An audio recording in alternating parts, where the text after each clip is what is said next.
Hi guys, welcome back to Chibi Designs Friday Craft Along. Today I've got a really adorable craft for you. We are going to be making these personalised printable baubles in both a clear acetate and this cute little vinyl sticker paper version 2. I'm going to show you how to make everything from start to finish, including these cute little bows. So let's jump in.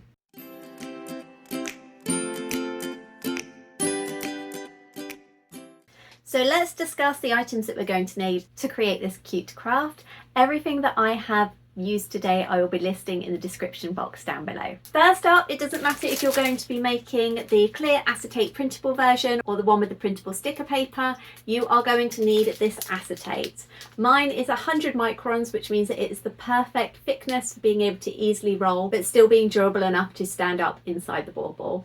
This one is from PaperCutz. You need to make sure that you've either purchased the laser or inkjet acetates depending on which printer you plan to use. I've used this glossy photo paper from PaperCutz. As I'm using an inkjet printer, I've obviously used the inkjet version. You will need a bauble blank. The ones that I've used are linked down below from my Amazon storefront. These are a flat bauble, but you can use it any style you would like, providing the top pops off easily. If you want to fill your bauble with some cute little sparkles, you'll also need to purchase those. I've used these pearl ones and also some sequins. A pair of rounded tweezers are really useful for helping to manipulate that acetate once it's inside the bauble. If you want to add your own bow, you will obviously need some ribbon. This is 1-inch satin ribbon, a pair of scissors and a flame to finish off the edges. You'll also need a needle and thread and a glue gun. To print your designs, you will need either an inkjet or laser printer, and to cut them, I would strongly suggest a cutting machine such as the Silhouette Cameo. We're going to be using Canva and Silhouette Studio to design all of these. We're going to start over in Canva, and I've created a document that is 6 by 6 centimeters. Then I've added the photo that I want to use. I've looked in their elements and found a frame that I quite liked and then resized the photo. I've also used their magic edit tools to erase something in the background of the image. Next, I'm going to add some text, and I've chosen the font that I like, and I've also used their round tool to make it curve around the bauble. Once I've added some festive elements and changed up the colours, it's time to download and open up in Silhouette Studio. You just need to make sure that they fit within the baubles. So once I've resized all of those, it is time to print. So for your print settings, you want to make sure you're printing on the correct side of the acetate, and it needs to be a gloss media and high quality print finish. I'm going to trim down my acetate to A5 size just because it helps it go a little bit further, and I only want to make 4 baubles today. So that is approximately 148.5 millimeters or 14.85 centimeters. So I've lined everything up, and as you can see, it cuts nice and cleanly. You just need to make sure that you don't touch the middle where it's going to print. So the acetate actually has a printable side and a non-printable side, but because it's clear, it's near impossible to see which way is which. If you print on the wrong side, you will end up with the ink all smudging and it's not going to dry, and it will look a bit like this. So the easiest way to do that is to breathe on the film. And if there is no fogging present, then that means it is the correct side to be printed on. If you do breathe on it and you can see the fog marks, then that's the wrong side. So you need to make sure that you are printing on the correct side so that everything prints perfectly.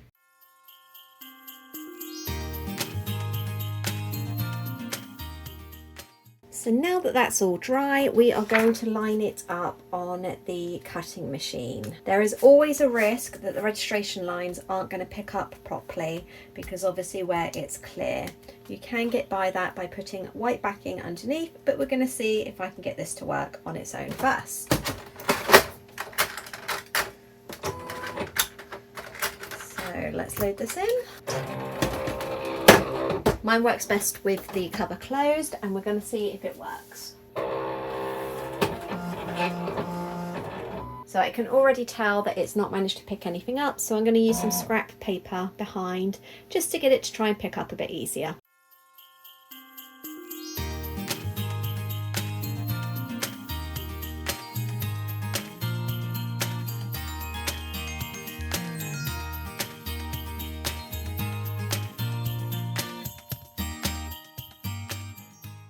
So now it's time to assemble. So we are going to take our bauble and just pop the lid off by pulling up like that.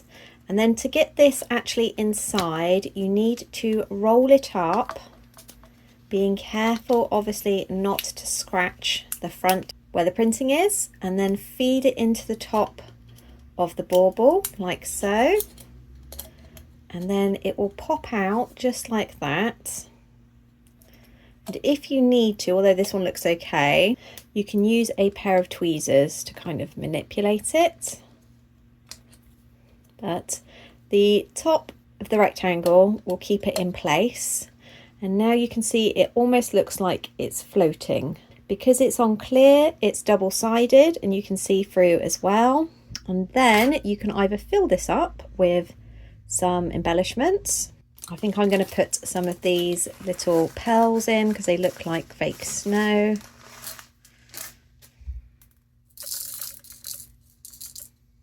And once it's filled, you can pop the lid back on.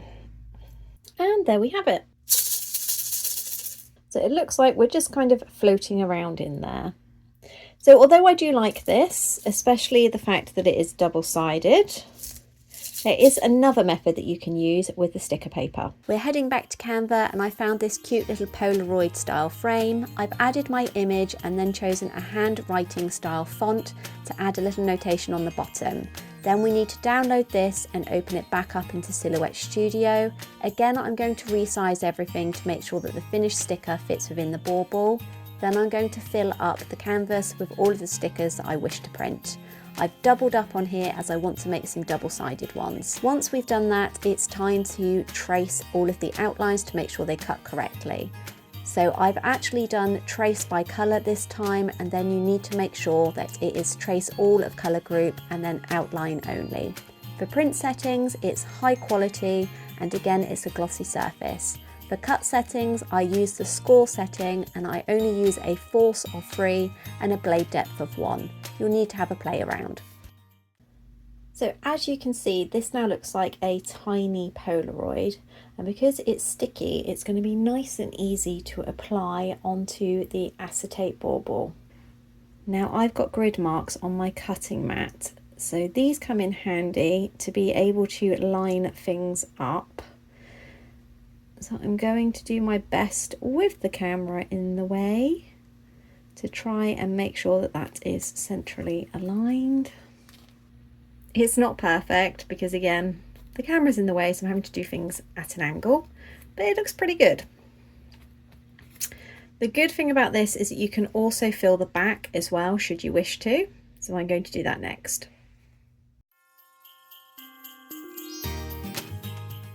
So this is now completely double-sided.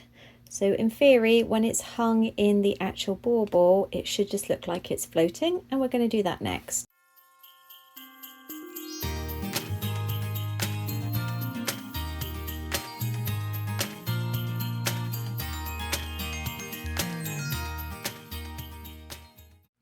Now I think this looks so cute. The way that it is floating in the middle there, it does kind of look like maybe it is stuck with these little prongs at the top, but you can, if you would like, trim these down so they're not quite protruding as much if you would like that more floating effect. So it's just a case of getting some wire snippers. You don't want to trim too much because otherwise it won't keep the top on. So now it really does look like it is just floating in place there. Obviously you could do 2 separate images if you like. I really like the fact that you can just add a little note on the bottom there just to remind you of your beautiful memory. Similarly to the one that we did that is just printed on top, you could put some little elements in the bottom such as glitter, but I quite like having just it floating in the middle there, just completely on its own. Obviously it's completely down to personal preference which style you prefer. I like this because if you get a much more vibrant picture, this is cute. It definitely lends to the floating design, the fact that it is literally just transparent even on the image itself. So now we're going to finish these off with some ribbons.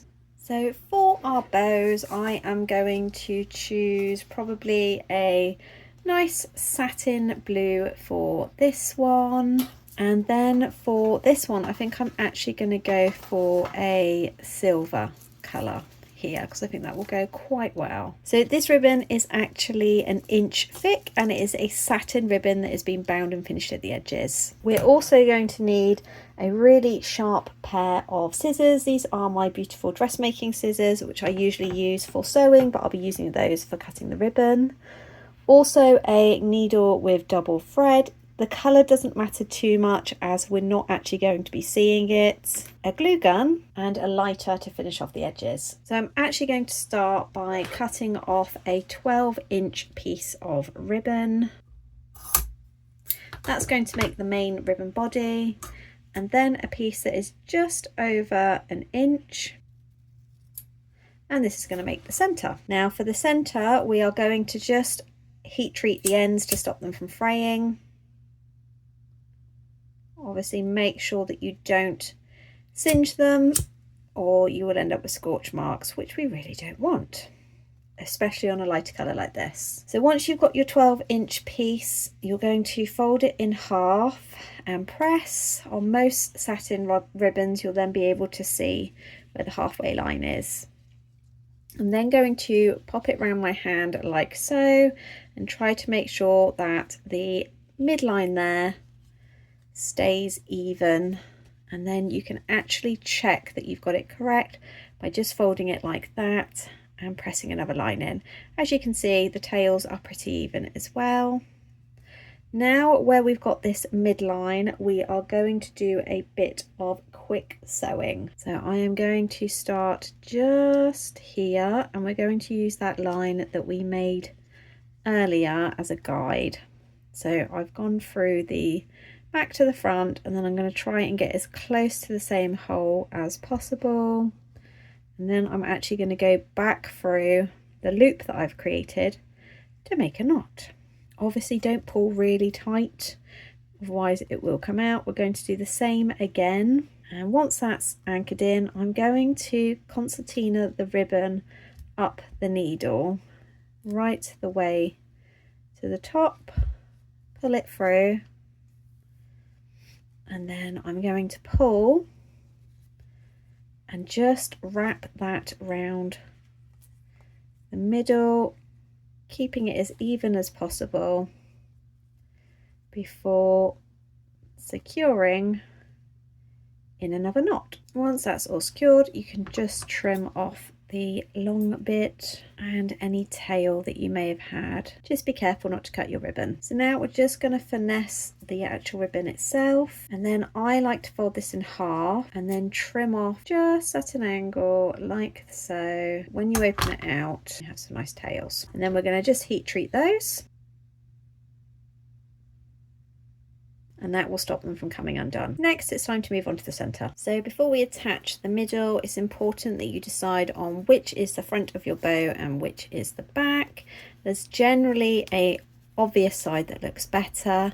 This, to me, I prefer because you have both of the tails coming out from underneath, whereas if you flip it round, one is in front and one is behind. So we are going to fold both of the edges into the middle and finger press, and then we're going to flip this so that we are working on the back, and we're going to put a blob of glue just there,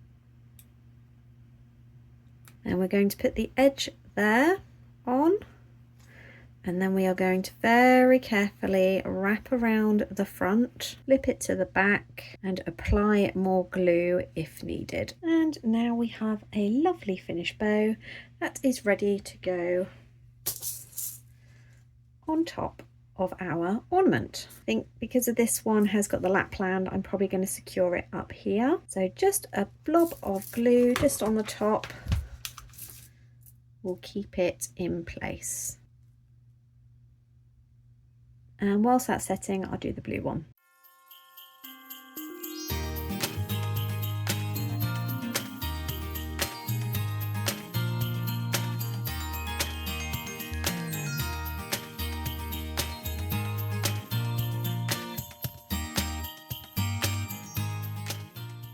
So the baubles I've actually linked to on Amazon come with their own string to string them with.